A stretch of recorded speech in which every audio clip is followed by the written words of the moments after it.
Is relentless self-improvement truly liberating or a gilded cage of your own making? The pursuit of mastery often hides a deeper fear, the fear of our own shadows, the parts of ourselves we deem unacceptable. As Carl Jung wisely observed, until you make the unconscious conscious, it will direct your life and you will call it fate.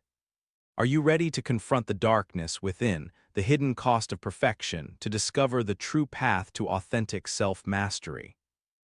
But beneath the surface, a deep unease festers, a gnawing anxiety that whispers of inadequacy, a fear of failure that casts a long shadow over your achievements. You sacrifice joy, spontaneity, even rest, all in the name of self-improvement. But this relentless self-discipline is becoming self-destruction. It's leading to burnout, isolation, an unrelenting internal battle that steals your peace and contentment.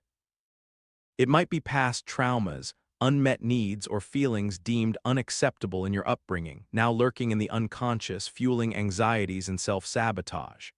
This shadow isn't inherently evil, it's a part of you, and ignoring it only allows it to grow stronger, twisting your aspirations into self-inflicted suffering. Carl Jung, the renowned psychologist, understood this struggle.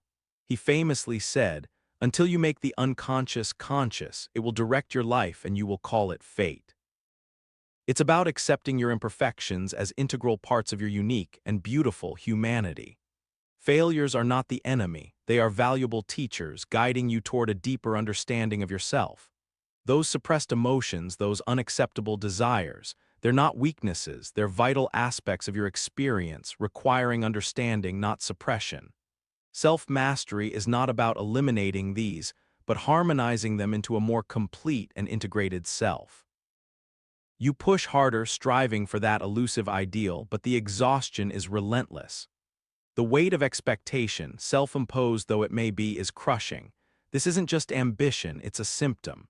The root lies in the shadow self, that hidden part of you brimming with the emotions and instincts you've diligently suppressed. It's the fear of imperfection, the terror of vulnerability, the shame of past failures, all bundled into a dark, simmering undercurrent. He stated, "One does not become enlightened by imagining figures of light, but by making the darkness conscious." Your relentless pursuit of self-mastery, paradoxically, is fueled by this very darkness. It's the shadow pulling the strings, driving you to prove your worth, to avoid the pain of confronting your flaws. You're not fighting your flaws, you're fighting yourself. But what if instead of fleeing this hidden part of yourself, you turn to face it? Can you acknowledge that your shadow self exists, and that its presence isn't something to be conquered but understood and integrated into the rich tapestry of who you truly are? This is where true self-mastery begins.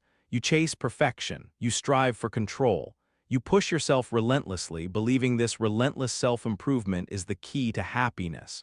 Yet a nagging emptiness persists. A dark cloud follows your every triumph.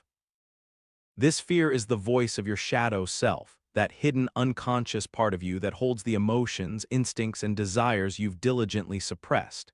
It whispers doubts, sabotages your efforts, and fuels self-destructive patterns. It's not inherently evil, it's the unresolved emotional baggage from your past, your unprocessed pain, your buried longings. The shadow is the source of your inner conflict, the root of your suffering. It's not your enemy, it's a part of you that needs integration. So how do we reframe this? Stop viewing your shadow self as an enemy. See it as a valuable guide. It reveals the parts of you that need healing, understanding, and compassion. It points to the places where you've been suppressing your true self. Every shadow, every flaw, every vulnerability, it's a signal, a pointer to the path toward integration. Embrace the darkness. Don't fight it, understand it. This is the paradoxical path to true strength and freedom from the never-ending cycle of perfectionism. That familiar spiral of self-doubt that tells you you're not good enough, you're a failure, unworthy. You're not alone. Many on the path to self-mastery fall victim to this insidious trap. This relentless pursuit of perfection often masks a deeper fear, a fear of imperfection itself. It's a fear born not from logic, but from a dark, hidden place within your psyche, your shadow self. He spoke of the necessity of integrating the shadow, not suppressing it. He said, One does not become enlightened by imagining figures of light but by making the darkness conscious. Jung understood that the shadow isn't something to be eradicated but to be understood, embraced, and integrated.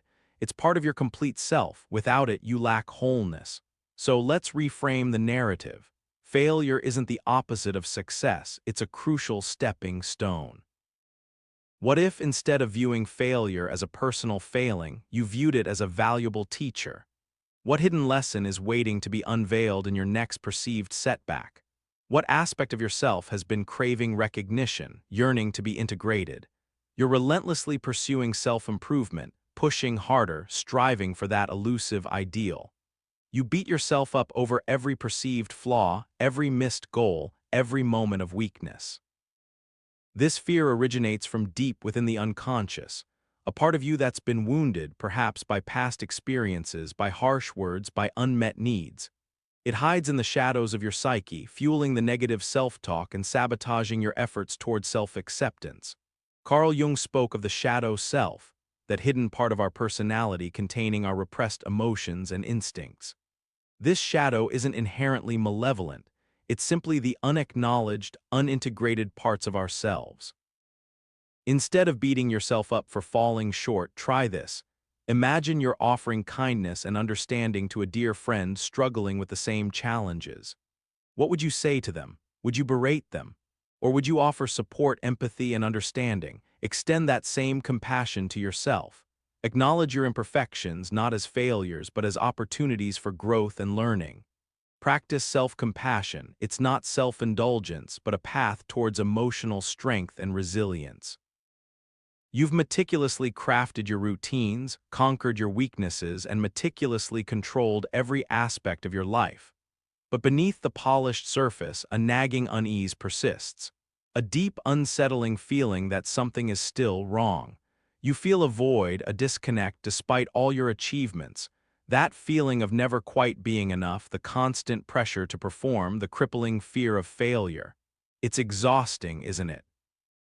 These are the very things that fuel your relentless pursuit of perfection, a desperate attempt to avoid confronting the darkness within. They're not evil, they're simply unseen, unacknowledged. Carl Jung called it the shadow self, and he understood its power. He said, "Until you make the unconscious conscious, it will direct your life and you will call it fate." Your relentless drive for self-mastery isn't a path to freedom, but a cage built around your shadow self. This isn't about condoning destructive behaviors, but about understanding their roots and developing healthy ways to process difficult emotions.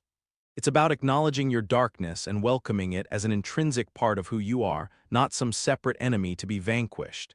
It's about accepting the full spectrum of your human experience, the light and the darkness. The path to authentic self-mastery isn't about reaching an impossible ideal of perfection. It's about integration.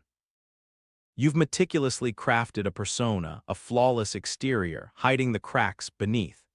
But beneath that carefully constructed facade, a weariness lingers, a nagging sense of incompleteness.